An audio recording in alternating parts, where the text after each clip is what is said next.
Now we've set the project. If you haven't set your project, please watch my first video, how to do project directories. So now let's have a look at how to change our working unit from centimeters to meter. Let's click this orange little man with running man and go to settings. Here, defaultly, we're in centimeter. Let's change it to meter. Say, that's it. So let's scroll, use your middle mouse scroll in the scene in the middle here. We can see one grid is 1 meter. It's 1 unit. Let's click in the poly modeling tab, click a cube, put it in the scene. We can see in the channel box, polycube number 1, click on it. The unit is 1 by 1 by 1 by 1. So this cube is 1 meter tall.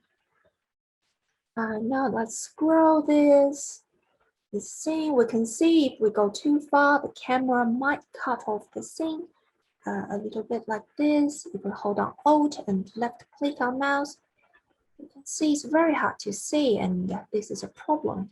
So the way to fix it is we go to Outliner, that's this icon.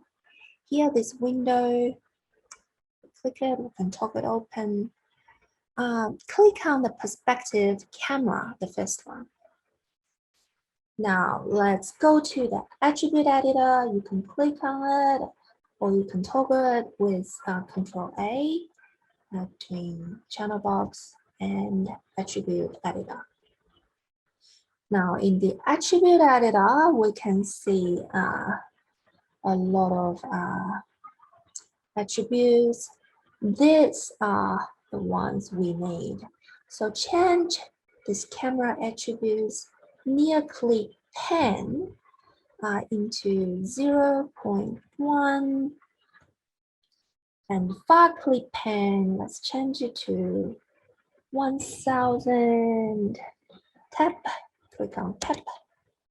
Now it's fixed. You can see it's much better. You can see the edge of the cube. It's quite smooth. That's it. Thank you.